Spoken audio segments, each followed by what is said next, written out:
নির্বাচনী জোট হয়েছে, আগের 8 দল ছিল, তারপরে হচ্ছে এনসিপি যুক্ত হয়েছে ইনসাফের প্রশ্নে নির্বাচনের জন্য।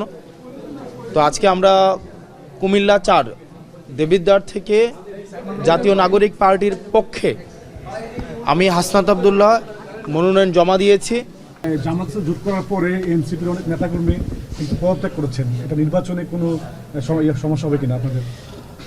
ব্যক্তিগত জায়গা থেকে পদত্যাগ ব্যক্তিগত সিদ্ধান্ত, কিন্তু আমরা মনে করি একটি পার্টি বিভিন্ন সময় এই ধরনের মতপার্থক্যের কারণে ভাঙন এবং গড়ার মধ্য দিয়ে যায়, কিন্তু আমরা আমাদের জায়গা থেকে আমাদের যে লক্ষ্য ইনসাফ প্রতিষ্ঠা করা, জুলাই পরবর্তীতে যে আকাঙ্ক্ষা তৈরি হয়েছে সেটির দিকে আমরা এগিয়ে যাব।